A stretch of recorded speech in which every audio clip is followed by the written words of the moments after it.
السلام عليك يا أبا عبد الله السلام عليك يا ابن رسول الله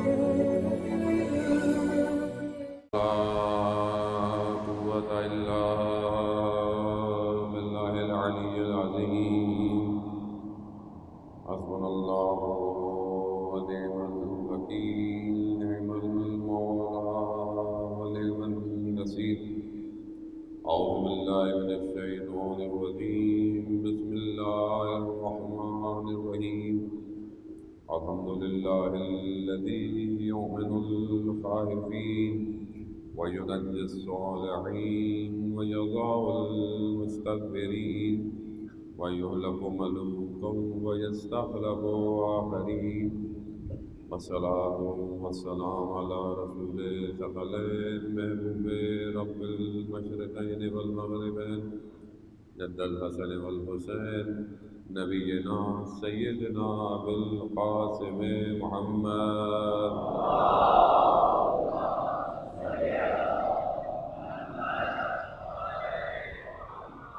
وآله الطيبين الطاهرين المعصومين لا سيما بقية الله في الأرضين روحي وأرواحنا لتراب مقدم الفداء ولعنة الله على أعدائهم أجمعين بسم الله الرحمن الرحيم رب اشرح لي صدري ويسر لي أمري واحلل عقدة من لساني يفقهوا قولي أما بعد فقد قال رسول الله صلى الله عليه وآله وسلم أفضل الأعمال أمتي انتظار الفرج صلوات بيت محمد وعلى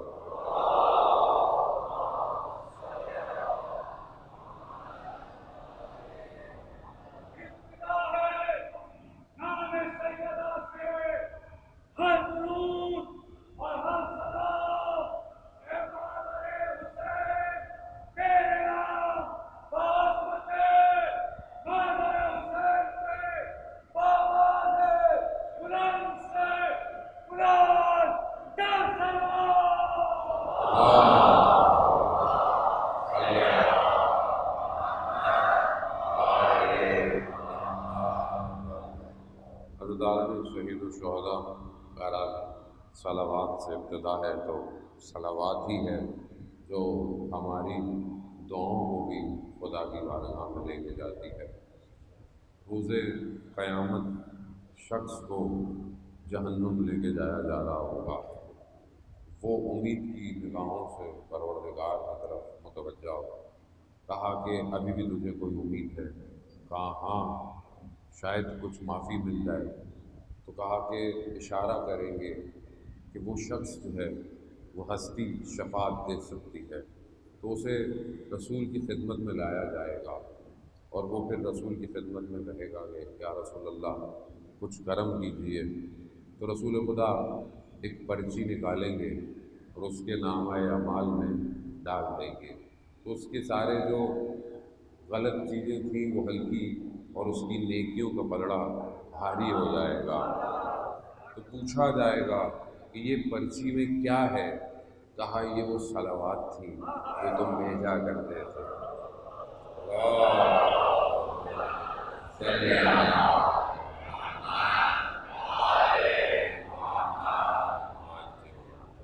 جانے مطلب یہی درود اور صلوات، اسی گھر پر درود اور سلام ہے، یہی وہ در ہے کہ جو دنیا میں بھی نجات دے گا اور آخرت میں بھی نجات دے گا۔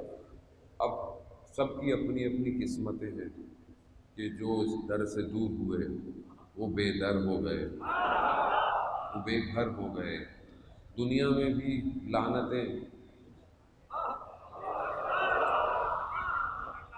بھائی نام لیے بغیر تو بھیج سکتے ہیں نا، تو جو بھی اللہ کا دشمن ہے، آپ کو پتہ ہے قرآن نے کئی جگہوں پہ، بھائی ماشاءاللہ اپلیکیشنز ہیں، سافٹ ویئر ہے، لعن کے معنی گالی تھوڑی ہے۔ خدا جب قرآن میں لعنت بھیج رہا ہو تو خدا قرآن میں خدا نخواستہ کوئی ایسی نہ، لعن کے معنی بیداری کے ہیں، دھتکارنے کے ہیں، نکالنے کے ہیں، تو قرآن جو ہے وہ کئی جگہ بھیج رہا ہے اس کو، اور خدا نے معیار دیا ہے تو اللہ کا دشمن ہے، خدا خود کہہ رہا ہے اس کے اوپر لعنت ہے۔ تو بات یہ ہے کہ دنیا میں بھی مشکلات ہیں، آخرت میں بھی مشکلات ہیں۔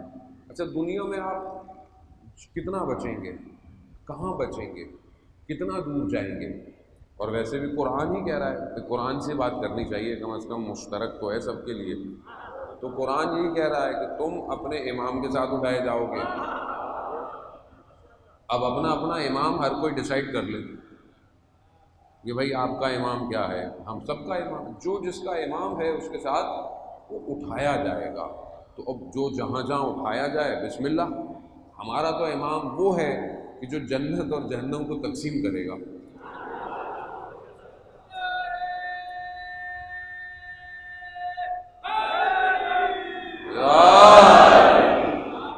بھائی تو جنت جہنم کو تقسیم کرے گا، ٹھیک ہے۔ ہم جس کو امام مانتے ہیں وہ امام وہ ہے کہ جو میزان ہے اعمال کا، یعنی اس میزان کے مطابق اعمال جو ہے وہ چیک کیے جائیں گے۔ اچھا یہاں پہ بھی حدیث ہے کہ جو جنت کا دروازہ ہے، ہر کسی کا دروازہ ہوتا ہے، جب کوئی کسی کے گھر جاتا ہے میزبان، تو میزبان کو نام دے کے پکارتا ہے، ٹھیک ہے۔ اب جنت کے دروازے پر جو کونٹھی ہے، جب اس کو کھٹکھٹایا جائے گا تو علی علی علی کی صدائیں آئیں گی۔ تو اب کہاں جائیں گے، کہاں جائیں گے مجھے آپ بتائیں؟ تو بہتر ہے دنیا بھی علی کی ہے، آخرت تو ویسے ہی انہی کی ہے، وہاں تو وہ آپشن بھی نہیں ہے زیادہ۔ تو عزیزان محترم ویسے بھی یہ دنیا سمیٹ رہی ہے، آہستہ آہستہ سکڑ رہی ہے، معاملہ سمیٹا جا رہا ہے۔ گھبرائے نہیں، آخری زمانہ ہے، آخری زمانے میں فتنے بھی بہت زیادہ ہیں، ہمیں بھی ہوشیار رہنا چاہیے کہ کہیں ہم سازشوں کا شکار نہ ہوں۔ جوانوں کو بھی صبر سے، طریقے سے، جو علماء کرام، کیونکہ بہرحال میں تو مقیم عالم نہیں ہوں، جو علماء یہاں ہیں وہ آپ کو جو بھی اسٹریٹجی دیتے ہیں پاسبل اسی حوالے سے، چاہے سوشل میڈیا ہو چاہے جیسے ہو، اسی حوالے سے جو ہے وہ آگے کی طرف بڑھیں۔ اور آخری زمانے میں چیزیں آشکار ہوں گی، کھلیں گی، جو کئی سالوں سے چھپی ہوئی تھی۔ تو یہ خود بخود معاملہ کھلتا جا رہا ہے، تو یہ جتنا کھولیں گے اتنا چھڑتا جائے گا، تو دنیا حق اور باطل کو پہچاننے لگے گی۔ تبھی تو آپ آگے بڑھیں گے اس طرف کہ جو صرف حق ہے۔ اور اسی حق اور باطل کو واضح کرنے کے لیے سید الشہداء کربلا آئے تھے۔ یہ جو بہت سارے لوگ بہرحال لوگ سوال کرتے ہیں کہ بہرحال مقصد عزاداری کیا ہے، مقصد امام حسین علیہ السلام کیا ہے؟ تو دیکھیں پہلی چیز تو واضح ہے یہ، اب جتنی بھی اس زاویے سے گفتگو کی جائے وہ کم ہے، نہ ہم اتنی کر سکتے ہیں، لیکن انسان کوشش کرتا ہے۔ تو اصل تو اس معرکے کو سمجھنے کی ضرورت ہے کہ یہ جو واقعہ پیش آیا ہے یہ ہے کیوں، اور اسی کے لیے کیوں ہم ہر سال جمع ہوتے ہیں اور کیوں ہم اس کو بار بار کرتے ہیں، تاکہ ہم اس کو ریویل کریں، ہم اس کو کھول سکیں اور دنیا پہ آشکار کر سکیں کہ امام کا مقصد کیا تھا۔ اور ہم اس مقصد کو جب پہچانیں تو پھر اپنے آپ کو پرکھیں کہ ہم اس مقصد میں کہاں کھڑے ہوئے ہیں۔ اگر ہم تاریخ کے اوراقوں کو کھولیں گے، ہم دیکھیں کہ ہم ہسٹری کے اندر کہاں موجود ہیں۔ یہی کربلا ہے، یہی مجلس ہے، یہی عزاداری ہے، اور یہی مقدمہ ہے ظہور کا۔ اگر ہم اس سے صحیح سمجھ پائے تو ہم آگے کی طرف بڑھیں گے۔ اور یہ دنیا میں ہونے والے واقعات، چھوٹے موٹے جتنے بھی واقعات ہیں، یہ اصل میں ہمارے ذہن کو ڈائیورٹ کرنے کے لیے ہیں، ہمیں مقصد سے ہٹانے کے لیے ہے، تاکہ مثلا آپ اپنی گفتگوؤں کو موڑ دیں، آپ معاشرہ اس طرف نہ بڑھ پائے اس طرف۔ تو میں پہلے بھی کئی دفعہ گزارش کر چکا ہوں اور میں بار بار کرتا ہوں کہ جو ہماری کوشش ہوتی ہے، کہ جو توفیق الہی ہوتی ہے، وہ یہ ہوتی ہے کہ ہم نوجوانوں کو ان کے امام سے ملائیں۔ پہلے تو خود ملیں، پھر لوگوں کو ملائیں، اور اب جب امام کی طرف بڑھیں گے تو یقیناً کوئی نہ کوئی نوکری، کوئی نہ کوئی ڈیوٹی تو کرنی ہے۔ تو اب ہم دیکھیں کہ ہماری کیا ڈیوٹی ہے۔ تو ہو سکتا ہے کہ جو ہماری گفتگو ہے وہ بزرگوں کو بہت سمجھ میں نہ آئے، ہو سکتا ہے کیونکہ بزرگوں نے اتنے علماؤں کو سنا ہوا ہے، ہم تو ویسے ہی چھوٹے سے طالب علم ہیں، تو ہو سکتا ہے کہ وہ بولیں کہ اس طرح کی بات نہیں ہو رہی ہے جس طرح ہونی چاہیے. تو یہ کیونکہ نیا زمانہ ہے، نیا دور ہے، سائبر ٹیک ہے، دنیا جو ہے وہ ورچوئل ورلڈ میں زندہ ہے، تو ابھی یہاں پہ جوانوں کو اس طرح کا ایک کانٹینٹ دینا ہے تاکہ یہ سمجھے اس کی ذمہ داری کیا ہے. جب تک اس واقعے کو تشخیص نہیں دے پائے گا آج کل کے دور کے ساتھ، یہ اپنے امام کے لیے قدم نہیں بڑھا سکتا. اور بہرحال آپ ماشاءاللہ سب جوان ہیں، اہل علم ہیں، اہل ذوق ہیں، اہل گفتگو ہیں، تو جو بہرحال ہمارے پاس چند دن ہے، ہمیں خدا توفیق دے کہ ہم، بہت سارے لوگ کہتے ہیں کہ بہرحال گفتگو ایسی بھی ہو ویسی بھی ہو. گفتگو تو دیکھیں نہ، ہم ایک گھنٹے میں کتنی گفتگو کریں گے اور کتنے موضوع چھیڑ سکتے ہیں، نہیں کر سکتے. اور ویسے بھی فضائل جو ہیں وہ جتنی انسان کو توفیق ہو، اور بات ہے کہ ان کے فضائل کہ جس کے لیے قرآن یہ کہتا ہو کہ سارے درخت قلم بن جائیں، سارے دریا سمندر سیاہی بن جائیں، کلمۃ اللہ کے فضائل تم نہیں سمیٹ سکتے، نہیں لکھ سکتے. کلمۃ اللہ یہ قرآن کی آیت ہے. یہ عزیزان محترم، کلمۃ اللہ کسے کہتے ہیں؟ کلمۃ اللہ روایات اور حدیث میں، یا جب آپ زیارت پہ جاتے ہیں نجف اشرف تو وہاں یہی لکھا ہے کہ کلمۃ اللہ مولا کائنات کی ذات ہے. یعنی کوئی بھی چیز اس طرح کلمۃ اللہ، ید اللہ، عین اللہ، سیف اللہ کوئی بھی نہیں ہے سوائے علی کے. تو اب ہم اس کو جتنا کھول پائے، یہ ہماری محدودیت ہے، ہم اتنا کھول بھی نہیں سکتے اس ذات کو. پر یہ تو صرف اصل ہدف یہ ہے کہ اس ولایت کو اپنے وجود میں لے کر آئیں. جتنی ظرفیت ہے اس کو بڑھائیں، کیونکہ جتنی یہ ولایت وجود پہ اثر کرے گی اتنا یہ وجود امام کے کام آئے گا. میرا توجہ کا طالب ہوں میں. اب تھوڑی سی آسان سے مشکل گفتگو کی طرف بھی تو جانا ہے نا، کیونکہ بہرحال یہاں پہ صرف میٹھا میٹھا نہیں ملتا، یہاں تھوڑی سی کڑواہٹ بھی ہے. تو اس کڑواہٹ کو تھوڑا اندر لینا پڑے گا، کیونکہ بہرحال انسان کا مزاج ساری چیزوں کا بیلنس ہونا چاہیے، تو یہ بیلنس اپنے اندر رکھنا پڑے گا. اب یہ ولایت وجود میں اتاروں کیسے؟ یعنی میں کیسے اس ولایت کو اپنے وجود میں لاؤں کہ کل کو میرے قدم جو ہوں وہ ایسے اٹھیں کہ جو میرا امام چاہتا ہے، وہ میرے قدم کیسے اٹھے ہوں. اب میں اپنی زندگی کو پرکھوں اور دیکھوں، لیکن اس کے لیے پہلی چیز یہی ہے کہ جو میں نے بہرحال کل گفتگو کا ایک حصہ آپ کی خدمت میں پیش کیا، اسی کو میں تھوڑا سا ایکسٹینڈ کرتے ہوئے اس کی طرف آتا ہوں کہ کل میں نے آپ کی خدمت میں کہا کہ مولا نے نہج البلاغہ کے اندر اور اپنے اقوال کے اندر بابصیرت شخص کی تعریف کی ہے. بابصیرت کیا ہے؟ کل میں نے آپ کو بولا کہ یہ وہ ہیں جو سنتے ہیں تو تفکر کرتے ہیں، دیکھتے ہیں تو دقت سے دیکھتے ہیں، گزر نہیں جاتے، اور عبرت لیتے ہیں واقعات جو ہو رہے ہوتے ہیں اور تاریخی. تو یہ ایک بابصیرت ہے. اب اس بصیرت میں ہونے والے شخص کے لیے جو راستہ احادیث اور روایات بتاتی ہیں وہ راستے کے کچھ مراحل ہیں.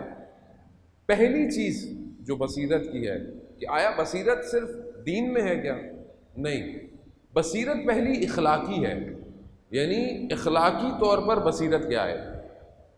یعنی اخلاقی طور پر آپ کیسے بابصیر ہوں گے؟ واضح ہے کہ انسان اخلاقی طور پر اپنے آپ کو صحیح کرے، اور حدیث روایات یہ بیان کرتی ہیں کہ جو عقل مند شخص ہے، جسے روایات عقل مند کہتی ہیں، وہ دوسروں کے عیبوں پہ انگلی نہیں اٹھاتا بلکہ اپنے عیبوں کی اصلاح کرتا ہے. یہ بصیرت اخلاقی ہے. کیونکہ ہمارے لیے بڑا آسان ہے کہ مثلا ہم فلانے کی طرف بولیں کہ وہ یہ کرتے ہیں، وہ یہ کرتے ہیں، وہ اس طرح بولتے ہیں، وہ اس طرح، تو زندگی میں نارمل ساری چیزیں ہمارے ہیں. لیکن جو عقل مند ہے وہ پہلے اپنے عیبوں کو دیکھتا ہے کہ میرے اندر کیا برائی ہے. یہ پہلا مرحلہ ہے. ہم کیونکہ فوراً ہم بالکل خط مقدم پر آنے کی کوشش کرتے ہیں. مطلب آپ کسی سے گفتگو کریں تو آپ کو لگے گا کہ سارا دین اسی کے پاس ہے، دین کے سارے مسائل اسی کے پاس ہیں، اور مطلب اس کے پاس کیا نالج ہے، اور دین کا ٹھیکہ بھی اسی کے پاس ہے. لیکن آپ اس کے اخلاق کو دیکھیں گے، آپ اس کی قیافے کو، اس کی شکل کو دیکھیں گے، بولیں گے بھائی دین کی بیسکس کہاں ہیں؟ وہ اس کے پاس نہیں. اس کی وجہ کیا ہے؟ اس کی وجہ یہ کہ ہم اپنے آپ کو کنسیڈر ہی نہیں کر رہے، یعنی ہم اپنی طرف تو متوجہ ہیں ہی نہیں زندگی کے اندر. یہ پہلی چیز ہے کہ میں اس کو بعد میں کھولوں گا. دوسری بصیرت دینی ہے، یعنی دین جو ہے وہ کیا ہے، دین تفکر فکر کس کو دے رہا ہے، کیا دے رہا ہے. دین کے معاملات، مسائل، فقہی مسائل، لین دین کے مسائل، سونا اٹھنا، یہ سارے مسائل ہیں. کسی کا مال کھا لیا، آپ کیسے رہ رہے ہیں، کسی کے زمین پہ قبضہ کیا ہے، آپ نماز کیسے پڑھ رہے ہیں. حتیٰ کسی سے آپ نے بغیر پوچھے، اگر آپ نے کوئی ذرا وضو نہیں کر سکتے آپ کسی کے پانی سے، آپ سوچیں اتنا دین جو ہے وہ دوسرے کے حقوق میں دین ہے. تو دینی بصیرت. پھر اب دین لوں کہاں سے، کس سے لوں دین کون مجھے تعلیم دے، دین کی تعلیم کی ضرورت ہے. تو پہلی بات ہے کہ آیا میں سمجھتا ہوں کہ مجھے ضرورت ہے دینی تعلیم کی یا دینی انفارمیشن، یا نہیں صرف حوض علمیہ میں چلے جائیں، ان کا کام ہے دین، باقی ہمارا کوئی کام نہیں ہے. ایک حد تک دین میں تفقہ سب کے لیے ضروری ہے، سب کے لیے جاننا ضروری ہے. جیسے میں نے کل آپ کو بتایا عقائد پتہ ہونے چاہیے، احکام پتہ، سب کے لیے ضروری ہے. کیوں؟ کیونکہ بہرحال آپ سے بھی تو سوال پوچھا جائے گا کہ نہیں جائے گا. روز قیامت شخص جو ہے وہ خدا کی بارگاہ میں اوپر ہوگا، جنت میں داخل ہوگا، اور جب جنت میں داخل ہوگا تو ادھر ادھر دیکھے گا تو ملائکہ سے کیا ہوا، کہا وہ میرے گھر والے، میری اولاد، میرے بچے، میرے ماں باپ، وہ کہاں ہیں؟ کہا کہ ان کا عمل تمہارے عمل کے برابر نہیں تھا، ان کا عمل تمہارے عمل کے برابر نہیں تھا، تو اس لیے وہ جنت میں نہیں ہے. تو شخص کیا کہے گا؟ شخص کہے گا میں جو اتنی محنت کرتا تھا، میں جو اتنی دین کی زحمت کرتا تھا، وہ ان سب کے لیے تو تھی، وہ ان سب کے لیے تھی. تو پروردگار کہے گا کہ اس کے گھر والوں کو بھی جنت میں بھیج دیا جائے.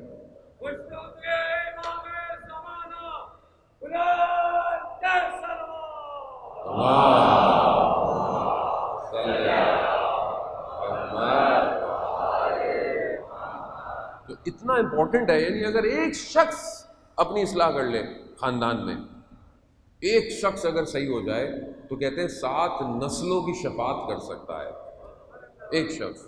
اب آپ اس انتظار میں مت رہیے گا کہ کوئی اور ہوگا، بھلے آپ خود ہو نا، آپ لے کے جائیں لوگوں کو جنت میں. بھائی وہ بہلول جنت بانٹتے تھے تو آپ بھی بانٹیے گا پھر. یعنی وہ تو ایک ایگزامپل دی تھی، آپ سب لے کے جا سکتے ہیں لوگوں کو. ایک شخص، وہ ایک مومن، میں نے کل بھی عرض کیا، اب اتنی مجلس سے بڑوں پتہ بھی نہیں ہوتا کون سی بات کہاں گئی تھی. ایک مومن 40 مومنوں کو شفاعت کر سکتا ہے، ایک مومن نارمل، لیکن تھوڑا سا اپنے آپ کو بڑھائے تو ہزاروں کو لے کے جا سکتا ہے.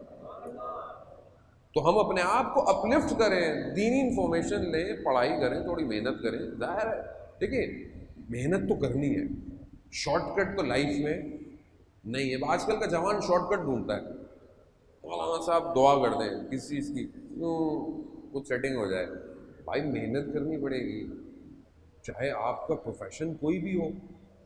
آپ کا پروفیشن جو اس میں آپ محنت کریں گے، تھوڑی سی سختیاں برداشت کریں گے تو ہی آپ کسی مقام پہ پہنچیں گے. بغیر محنت کے اگر کوئی چیز مل جائے نا تو اس کی لذت بھی نہیں ہے، اس کی قدر بھی نہیں ہوتی. محنت کریں. جب ہم بہرحال پڑھتے تھے یونیورسٹی میں، ایم بی اے کر رہے تھے، تو ہمیں بھی ہوتا تھا فوراً جو ہے وہ بڑی کمپنی میں مینیجر لگ جائیں.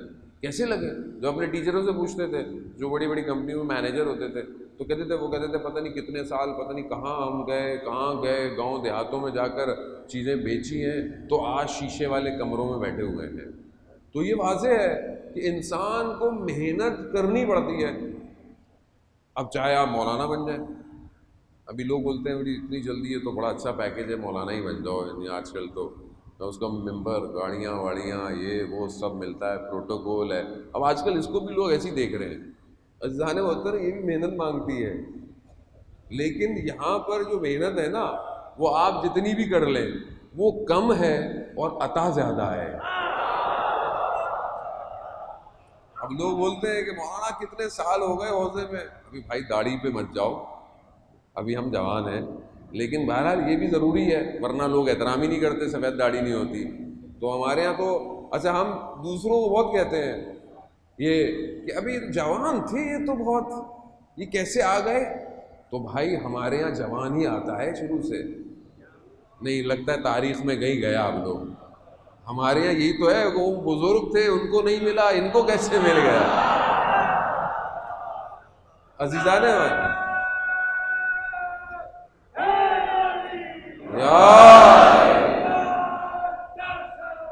اللہ صلی علی محمد وآل محمد. تو یہاں معاملہ اپنی جوانی کا نہیں ہے، یہاں عطا کا معاملہ ہے، جسے عطا ہو جائے، جسے جو عطا ہو جائے. تو یہاں پر توسل ہے، لیکن بہرحال اس توسل کے لیے بھی وہ کرم کرتے ہیں کہ آپ تھوڑی سی محنت کرو، تھوڑا راتوں کو اٹھو، تھوڑا گڑ گڑاؤ، معافیاں مانگو تو صحیح.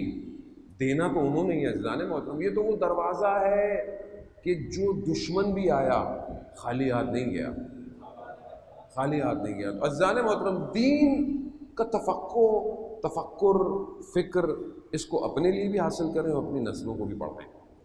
تیسری بصیرت سیاسی ہے، یعنی پولیٹیکل بصیرت ہونا. اب آپ بولیں کہ جی دین اسلام کا تو سیاست سے تعلق نہیں ہے، تو دیکھیں غدیر جو ہے وہ یہ بتا رہی ہے کہ دین میں سیاست ہے، بغیر سیاست کے دین جو ہے وہ نہیں ہو سکتا. تو پولیٹیکل طور پر بھی بیدار رہنا چاہیے انسان کو. بہرحال آپ جب پڑھیں گے اس معاملے میں بھی تو ملک کی اصلاح بھی تو لوگ ہی کریں گے نا، آسمان سے تو کوئی نہیں اترے گا. جب ہم اپنے اندر ایبلٹی پیدا نہیں کریں گے کہ ہم کہیں اٹھیں، کہیں بیٹھیں، کسی مقام پہ جائیں، تو ہم ایسے ہی روتے رہیں گے کہ یہ ہو گیا، وہ ہو گیا، سڑکیں خراب ہیں، ماحول خراب ہے. تو کون آئے گا ظاہر؟ یعنی جب آپ یہ بصیرت نہیں رکھیں گے. اور یہ بہت ضروری اس لیے ہے کہ ہم تو اس کا انتظار کر رہے ہیں جس نے پوری دنیا پہ حکومت کرنی ہے، پوری دنیا پہ حکومت ہوگی. یہ خواب خیال نہیں ہے، یہ قرآن کا وعدہ ہے. تو اب اتنی بڑی حکومت میں پولیٹیشین نہیں چاہیے ہوگا، نہیں چاہیے ہوگا. سٹی ڈیولپر، میئر نہیں چاہیے ہوں گے، ایسے لوگ نہیں چاہیے ہوں گے جو روڈ، سڑکوں، کمیونیکیشن ہوں گے نا کوئی نہ کوئی.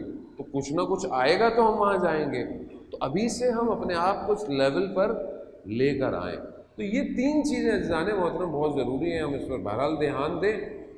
اب اس کا جو راستہ ہے اس بصیرت میں داخل ہونے کا، اس کا پہلا معیار تقویٰ ہے، پرہیزگاری ہے. تقویٰ جو لفظ ہے یہ ہم نے اتنا سنا ہوا ہے کہ ہمیں اس کے معنی بھی نہیں آتے.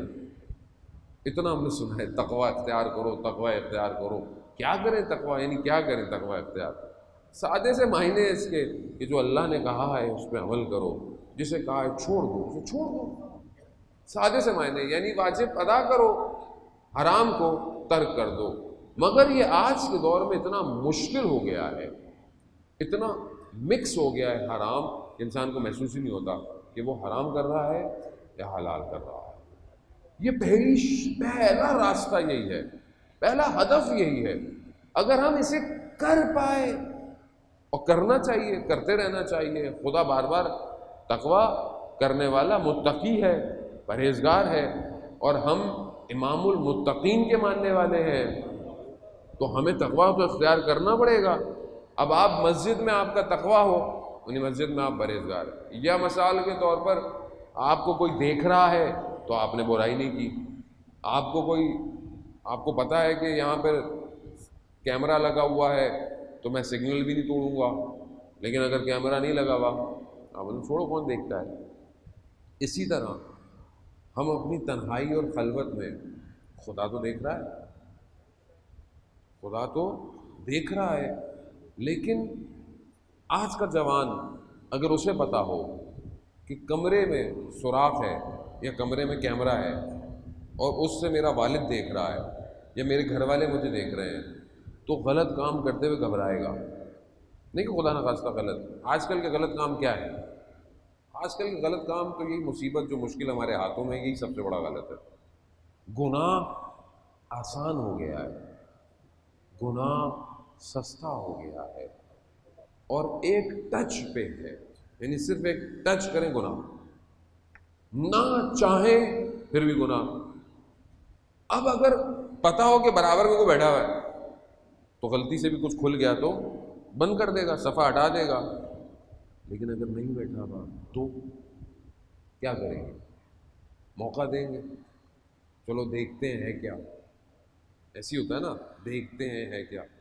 اب جب ایک دفعہ گئے تو یہ وادی شیطان کی ہے، یہ ایک دفعہ بلاتا ہے پھر رسوا کر کے نکالتا ہے انسان کو. یعنی انسان کو اندازہ نہیں ہوتا کہ اس کے ساتھ ہوا کیا. خوب صدر اسلام کا واقعہ ہے آپ کے سامنے، جو قرآن کی آیت نازل ہوئی وہ کیوں ہے کہ ایک جوان غلط نگاہ اٹھی اس کی اور اتنا نابینا ہو گیا شہوت میں کہ دیوار سے جا کے ٹکرا گیا، اور اس میں وہ شیشہ یا کچھ لگے ہوئے تھے، چہرہ زخمی ہو گیا، خون آنے لگ گیا. اسی حالت میں رسول خدا کے پاس آیا، اسی حالت میں رسول کے پاس آیا. تو یہ جو قرآن کی آیت نازل ہوئی، یغضوا ابصارہم، اپنی نگاہوں کو جھکا کے چلو، موقع ہی نہیں دو.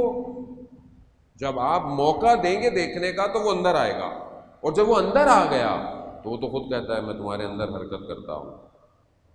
اب آپ بولیں کہ نہیں نہیں مجھے تو کچھ نہیں ہوتا، مجھے تو کچھ نہیں ہوتا، میں تو بڑا ہو گیا ہوں. عزیزان محترم، شیطان 4 یا 6 مختلف روایات ہیں، کم سے کم 4000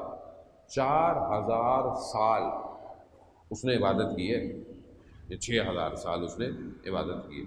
اور یہ جو سال ہے نا، یہ سورج والے نہیں ہیں، اس نے عبادت کی ہے، ریاضت. یہاں تو 10 دن نماز پڑھو بول نظر نہیں آتا مولانا، میں رات کو اٹھتا ہوں کچھ معاملات. اس نے 4000 یا 6000 سال عبادت. اس کی ریاضت کتنی ہے؟ وہ کس چیز سے واقف ہے؟ یہاں آپ 40 دن کو چلا کاٹیں آپ کو ویسی نظر آنی شروع ہو جاتی ہے چیزیں. اس نے کتنے ہزار عبادت کی ہے؟ وہ میرے آباء و اجداد سے واقف ہے، وہ میری اس کمزوریوں سے واقف ہے جو میرے اندر ہے، وہ سب جانتا ہے. وہ وہیں پہ آ کے حملہ کرتا ہے کہ اس کی کمزوری یہی ہے، اور وہی گراتا ہے، اس کو اٹھنے نہیں دیتا.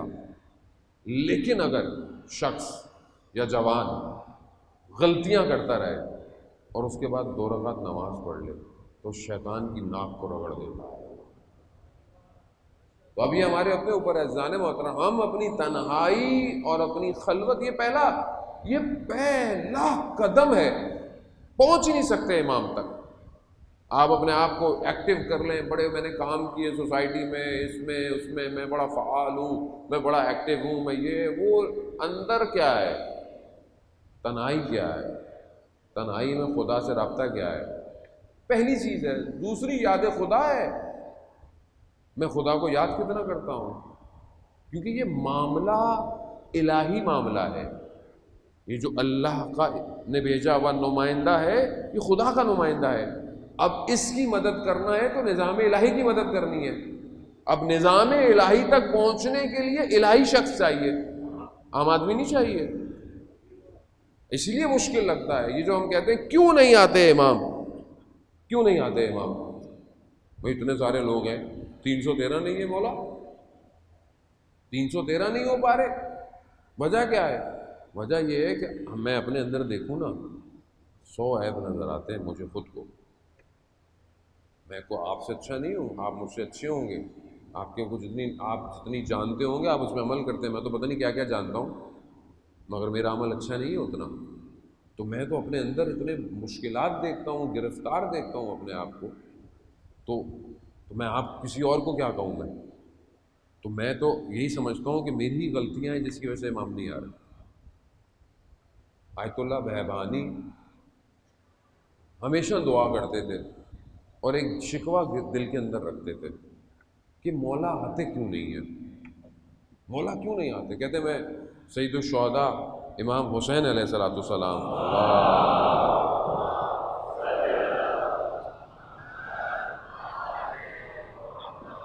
ہاں میں امام کی خدمت میں گیا زیارت، اور اس کے بعد پھر وہی شکوہ کہ امام کیوں نہیں آتے، اتنے سارے تو لوگ ہیں.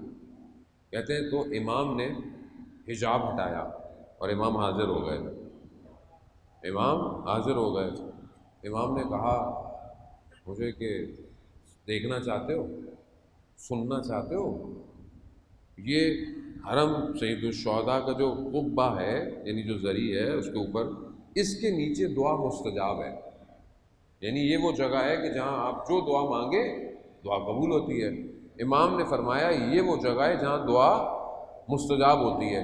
کانوں کا پردہ ہٹایا، جتنے لوگ کھڑے تھے سب کی دعائیں سننا، آواز آنا شروع ہو گئی، کیا دعا مانگ رہے ہیں؟ پروردگار مولا کے سب کے اولاد دے دے، گھر دے دے، گاڑی دے دے، شادی ہو جائے، یہ ہو جائے۔ کہا یہ مستجاب دعا جگہ ہے، یہ ہمارے لیے کوئی دعا نہیں کر رہا۔ یہ حقیقت ہے جانے والا، یعنی ہم کسی اور کو کیا، ہم خود اپنی زندگی میں دیکھیں کتنی دعا کرتا ہوں امام کے لیے، مجلس میں یا نماز میں مولانا نے پڑھ دی، ہم نے بھی الہی آمین کہہ دیا۔ تنہائی میں کتنا تڑپتا ہوں، مولا کہاں ہے، مولا آئیے۔ اور جب تک میں انیشیٹو نہیں لوں گا، اپنے اندر اس چنگاری کو ایجاد نہیں کروں گا، چلوں گا کیسے امام کی طرف؟ جب یہ چنگاری میرے اندر ہے ہی نہیں تو میں کیسے کہوں مولا کو کہ مولا؟ میں متوجہ نہیں عزیزان محترم، یعنی اس کا مطلب کیا ہے کہ میں پھنسا ہوا ہوں، گرفتار ہوں، اپنے اندر گرفتار ہوں۔ جب میں خود ہی جکڑا ہوا ہوں تو میں دوسروں کو کیسے آزاد کرواؤں؟ معاملہ سنگین ہے عزیزان محترم۔ یہ 72 کیوں آئے تھے؟ 72,000 کیوں نہیں آئے؟ وجہ یہی تھی کہ گرفتاری تھی۔ ہمارے لیے تو بڑا آسان ہے کہہ دینا کہ وہ اتنے سارے لوگ تھے کیوں نہیں آئے، اتنے سارے لوگ تھے ائمہ کی زندگی میں، کیسے ہو گیا؟ کیسے ہو گیا؟ ایسے ہوتا ہے جیسے میں ہوں، دوسروں کو بول رہے ہیں، آپ اپنے آپ کو دیکھیں۔ میں آج امام کے لیے کتنا امام کو یاد کرتا ہوں، کتنا امام کے لیے پڑھتا ہوں، کتنا امام کو صدقہ دیتا ہوں، کتنا امام کے لیے سوچتا ہوں، مگر امام سے بہتر کوئی ذات ہے دنیا کے اندر؟ خوبصورت بہترین مخلوق عالم کی کیا ہے؟ امام۔ عزیزان محترم، پھر میں کربلا کو سمجھ نہیں رہا، کربلا میں کیا چیز تھی سب سے مہم؟ امام۔ امام کو پیسے نہیں چاہیے، جیسے میں نے کل آپ کی خدمت میں قرآن کی آیات کی جو ترجمہ پیش کیا کہ خدا جو ہم سے نصرت مانگ رہا ہے، خدا جو ہم سے مانگ رہا ہے کہ تم میری مدد کرو میں تمہاری مدد کروں گا، خدا کو کس چیز کی مدد کی ضرورت ہے؟ ہمیں جب خدا کی مدد کرتے ہیں تو اصل میں ہمیں خدا کی مدد کی ہمیں ضرورت ہے، اس لیے ہم اس کی طرف قدم بڑھاتے ہیں تاکہ وہ ہماری نصرت کرے۔ اب یہ جو ہم قرآن میں آیات میں پڑھتے ہیں، اور قرآن کی آیات بھی ہیں کہ پروردگار جو ہے وہ قوم فرعون سے، امت فرعون سے جو ہے وہ غضبناک ہے، غصے میں ہے، مگر خدا کو کیفیت رکھتا ہے۔ خدا جو کہتے ہیں خدا راضی ہو گیا، خدا پہلے غصے میں تھا اب راضی ہو گیا، خدا کے یہاں کیفیات نہیں ہے۔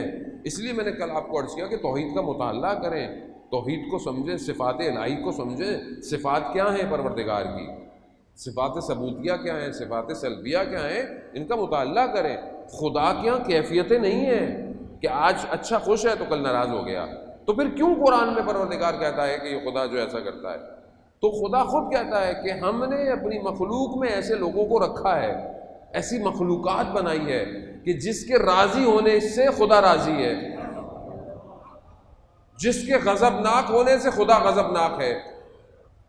اور اسی لیے، اور یہ حدیث ہے کہ جس نے سیدہ کو غضبناک کیا اس نے رسول کو، اور جس نے رسول کو غضبناک کیا اس نے پروردگار کو غضبناک کیا، جس نے سیدہ کو راضی کیا اس نے رسول خدا کو راضی کیا۔ اور حدیث اور ہے، جو علی کا دشمن ہے وہ رسول کا دشمن ہے، جو رسول کا دشمن ہے وہ اللہ کا دشمن ہے۔ عزیزان محترم، یہاں پر اس کا مطلب ہے کہ اس پورے عالم میں جو پروردگار نے بنائی ہے، وہ جو اللہ کا نومینیٹڈ بندہ ہے وہ امپورٹنٹ ہے۔ یہ سب کچھ جو ہماری زندگی اسی کے گرد گھومنی چاہیے، اسے راضی رکھنا ہے، اس کی نصرت کرنی ہے۔ مگر امام کو کربلا میں لوگوں کی ضرورت تھی، امام کو اپنے مقصد کی کامیابی کے لیے امام محتاج تھے کسی کے نہیں، امام کے پاس جو آیا وہ اپنی بقا کے لیے آیا تھا، اپنی بقا کے لیے آیا تھا، ورنہ امام تو کہہ رہے تھے کہ چلے جاؤ میں اکیلا لڑوں گا، مجھے تو مسئلہ نہیں، میرے خون کی وجہ سے امام کا مقصد ختم نہیں ہونا تھا اگر کوئی نہیں بھی آتا. تو اس کا مطلب یہ ہے کہ ہمیں اپنی زندگی کو ان کی طرف بڑھانا ہے. اب ہم اپنی زندگیوں میں دیکھیں کہ ہم ان کی طرف کیسے بڑھ رہے ہیں، کس طرح بڑھ رہے ہیں. یہ مہم ہے. یہ ہم سے کیا چاہتے ہیں، ان کی ریکوائرمنٹ کیا ہے ہم سے آج کے دور کے اندر، کہ ہم سے کیا چاہتے ہیں. ایسا تو نہیں ہے کہ ہم صرف 61 ہجری کے اندر واقعے کو بیان کریں اور آج نہ ہو. مقصد یہی ہے.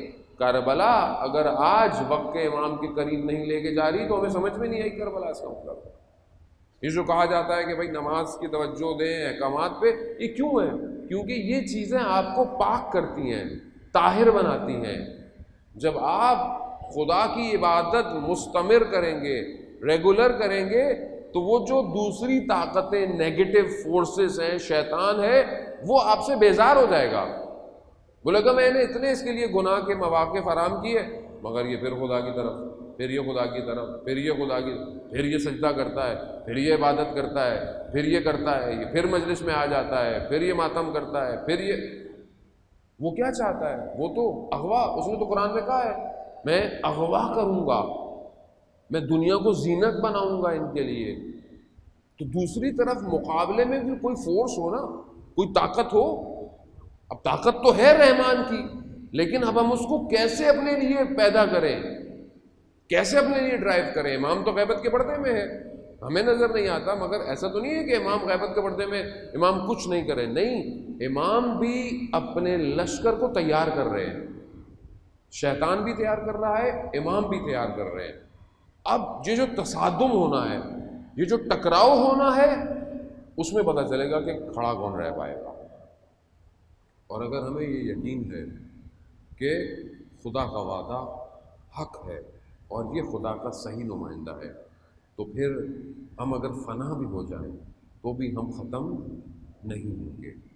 عزیزان محترم، بہرحال ہم اپنی زندگیوں میں دیکھیں کہ آج ہمارا وقت کا امام، میں جوانوں سے مخاطب ہوں، اپنے ذہنوں کی تربیت کریں، اپنے آپ کو اچھی تعلیم، اچھی ایکسٹرا ایکٹیویٹیز، ہنر، آرٹ جو آپ سیکھ سکتے ہیں سیکھیں. اپنے کسی نہ کسی طریقے سے اس دنیا میں اپنی ذمہ داری کو ادا کریں. خاموش نہ رہیں. دیکھیں، ہو سکتا ہے شاید آپ کسی تصویر سے اسلام کی نصرت کر سکتے ہوں، شاید آپ کسی پیغام سے اسلام کی نصرت کر سکتے ہوں، شاید آپ اپنے محلے میں کسی کی ہیلپ سے امام کی نصرت کر سکتے ہوں. اپنے آپ کو کمتر خدا کی بارگاہ میں مت سمجھیں. کیوں؟ کیونکہ خدا قیامت میں آپ کے ذرے ذرے کو جو ہے وہ ظہور دے گا. یہ نہیں کہا جائے گا کہ اس نے چھوٹا کام کیا تھا، اس نے بڑا کام. نہیں، خدا کے یہاں معیار تقویٰ. جس نے بہتر تقویٰ اختیار کیا خدا اس کو ایکسیپٹ کرے گا.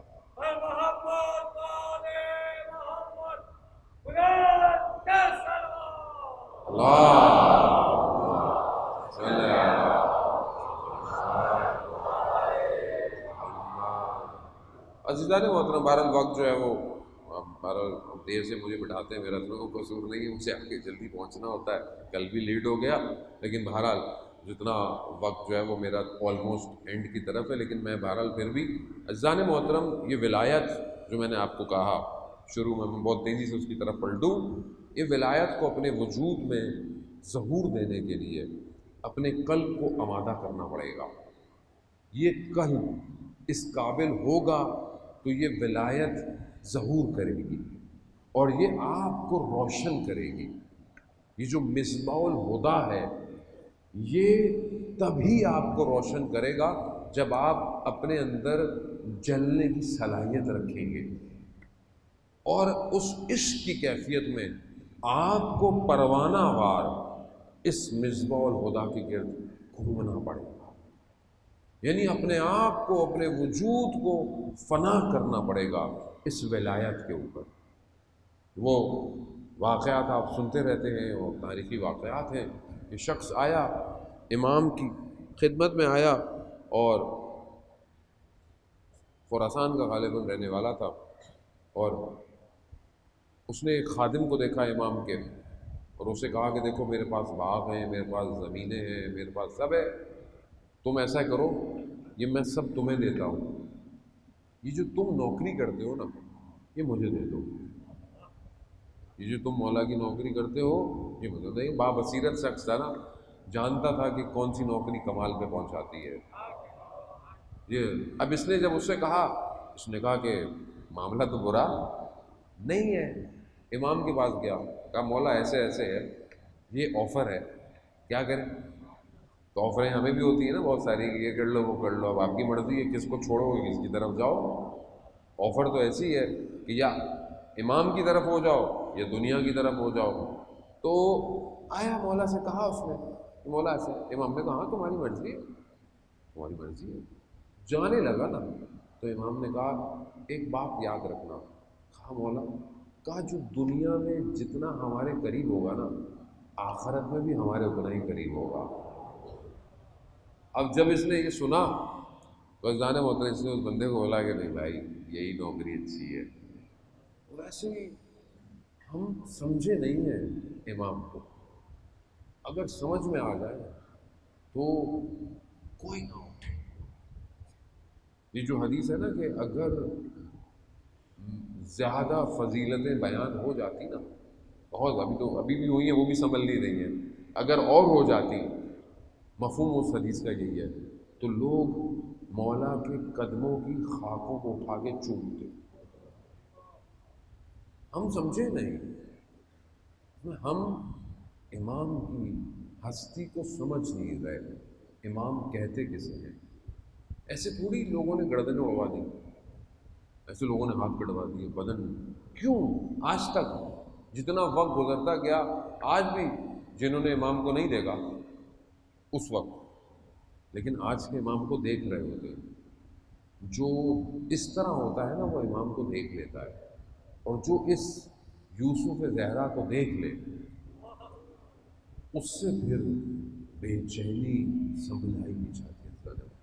خدا کرے بہرحال ہماری بھی گناہ گار آنکھیں امام کو دیکھیں اور امام تک اپنے آپ کو پہنچائیں۔ یہی انسان کا ہدف ہونا چاہیے۔ میں مر جاؤں امام کو ہی نہ دیکھوں، کیا فائدہ؟ کیونکہ جب میں کچھ دیکھیں، برزخ کا معاملہ بڑا خطرناک ہے۔ برزخ یعنی مرنے کے بعد جو ایک ٹائم پیریڈ ہے نا قیامت سے پہلے کا، وہ عالم برزخ ہے۔ بعض روایت یہی کہتی ہیں ائمہ علیہ السلام کی کہ دیکھو ہم آخرت میں شفاعت کروا لیں گے، عالم برزخ کو تم نے خود سنبھالنا ہے۔ اب عالم برزخ کے اس معاملے میں آسان تھوڑی ہے۔ عالم برزخ میں تو جو علماء بیان کرتے ہیں منازل الاخرہ، شیخ عباس قمی اور باقی لوگ کہتے ہیں کہ مطلب ایک جھلک جو ہے اگر خطرناک ہو تو انسان برداشت نہیں کر سکتا عالم برزخ۔ لیکن میں ایسا جاؤں کہ میرا عالم برزخ نورانی ہو جائے، کیسے ہوگا؟ آیت اللہ حائری یزدی، آپ کی صلوات ان کے درجات میں اضافہ فرمائے۔ اللہ صلی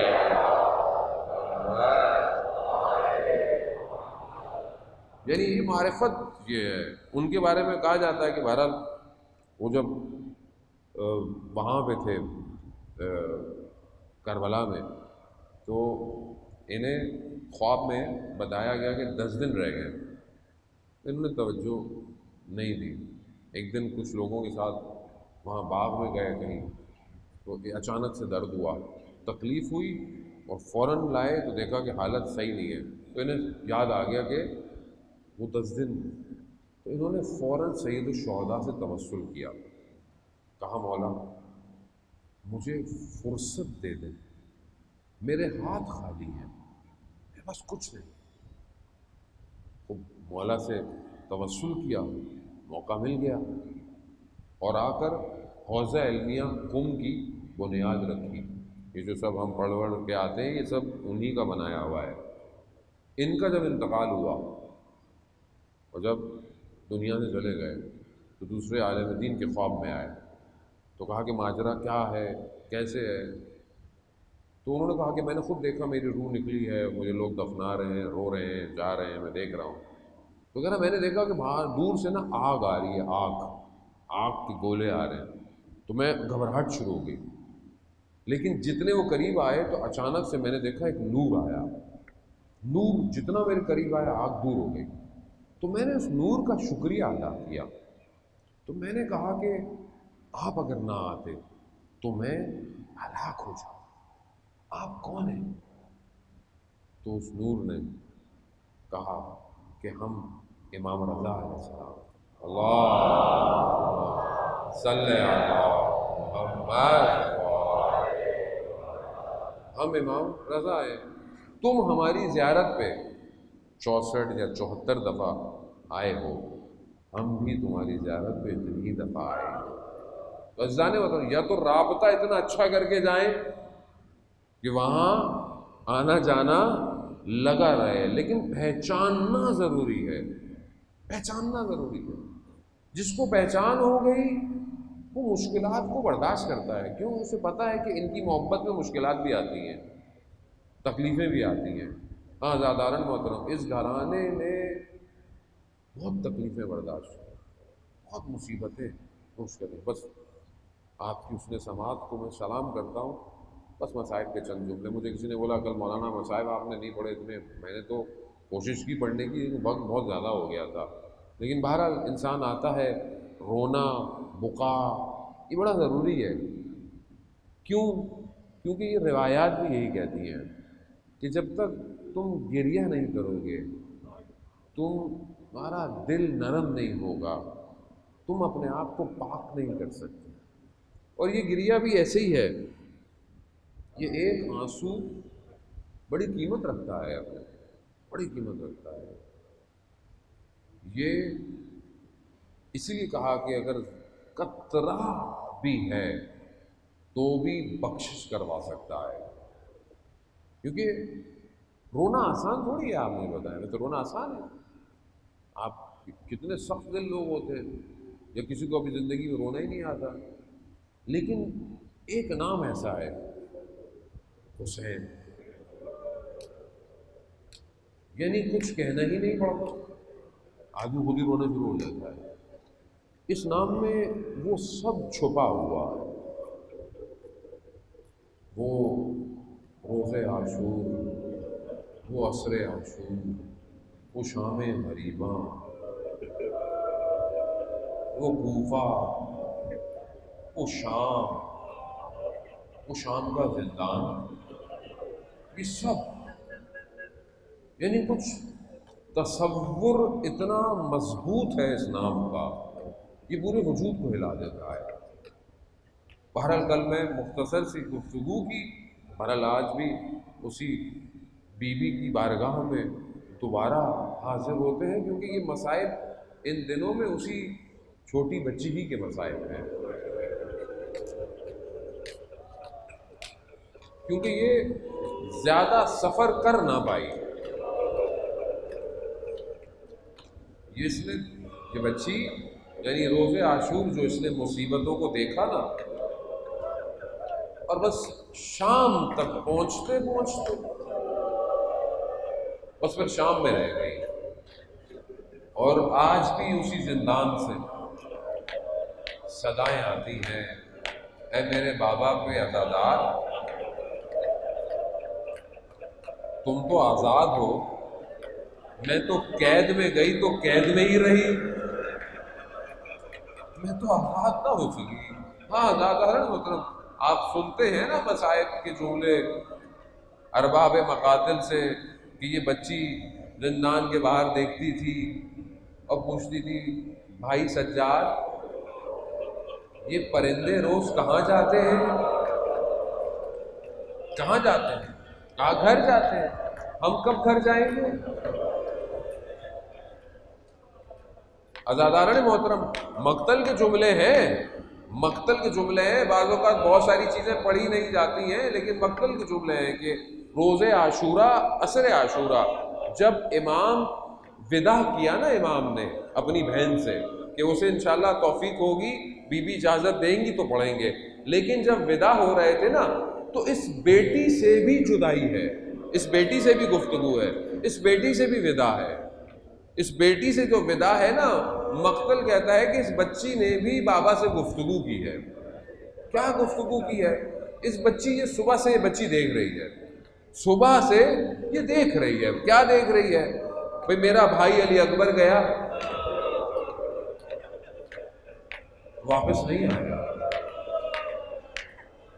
ذیشان حیدر جوادی اعلی اللہ مقامہ پڑھا کرتے تھے کہ علی اکبر خیمے سے خدا حافظ کرنے گئے، خیمے سے باہر نکلنے کی کوشش کرتے تھے، پھر خیمے میں چلے جاتے تھے، پھر نکلتے تھے، پھر کہا دیکھا کیا ہے؟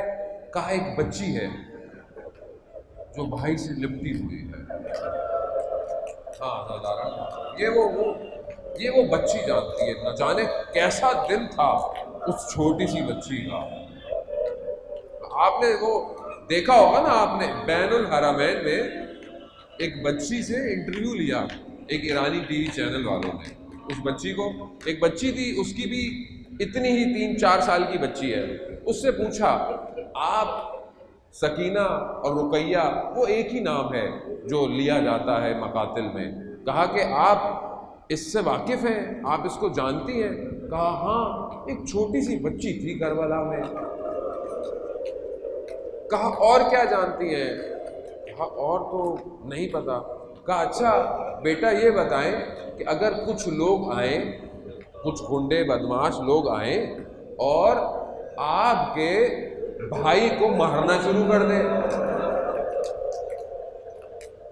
تو بچی نے کہا کہ میں اپنے بابا سے کہوں گی. بابا. کہا پھر وہ آئیں اور آپ کے بابا کو بھی مارنا شروع کر دیں. تو بچی تھوڑی دیر کے لیے کانپنا شروع ہوگی. کہا کیوں؟ کہا میں نے کبھی تصور ہی نہیں کیا ایسا ہو. کہا اب سمجھ میں آیا سکینہ کیا ہے. یعنی وہ چیزوں کو جو بچی دیکھ رہی ہے کہ اونو محمد گئے، قاسم بھائی گئے، واپس کیا آیا؟ واپس کیا آیا؟ چچا عباس گئے، واپس کیا آیا؟ اور وہ جو میرا چھوٹا سا بھائی تھا، اب وہ بچی کیا، مقتل کہتے ہیں، بچی نے اپنے بابا سے کہا بابا بابا ہمیں مدینہ واپس چھوڑ آئیے. بچی جانتی ہے نا کہ اب بابا بھی گئے تو واپس نہیں آئیں گے، لیکن نہ جانے کیا ہوا. مقتل خاموش ہے کہ بابا نے اس بچی کو آغوش میں لیا، خاموش ہے مقتل. کیا گفتگو ہوئی ہمیں نہیں پتا. یہ تو پتا اس وقت چلا کہ جب یہ پہلی بچی ہے جو سب سے پہلے اپنے بابا سے ملی جا کے، تو شاید یہی کہا ہوگا بیٹا گھبرانا نہیں، آپ سب سے پہلے ہمارے پاس آئیں گی. اللہ آپ کو، بی بی آپ کو اس کا اجر دے. آزادارن محترم، یہ اس چھوٹی بچی کا مصائب ہے. اس کو سمجھے کہ جو ہر وقت علم کے ساتھ مشکیزہ ہے نا، یہ اسی بچی کی یاد دلاتا ہے. اب جب یہ بچی نے مشکلات دیکھی، بس میں اس سے زیادہ نہیں پڑھوں گا آزادارن، بعض اوقات تحمل ہم سے بھی نہیں ہو پاتا، لیکن میں آپ کو اتنا کہوں گا، یہ جو بیٹیاں ہوتی ہیں نا، جو بیٹیاں ہوتی ہیں، یہ اب باپ کے جنازے میں زینت ہوتی ہیں. یہ بڑا بین کرتی ہیں، بڑے گریہ کرتی ہیں جب باپ کا جنازہ آئے نا. اب میں کیا کہوں، روزے عاشورا جب سب لٹ گیا تو یہ بچی بھی باپ کے جنازے میں پہنچی ہوگی. اب پیار سے نہیں ہٹایا، کہیں تماچے، کہیں تازیانے. یہی تو وجہ ہے کہ وہ بچی شاعر کی زبان میں کہتی ہے بابا یہ شہر کے لوگ بڑے عجیب تھے، انہوں نے یتیموں کے ساتھ یہ کیا سلوک کیا.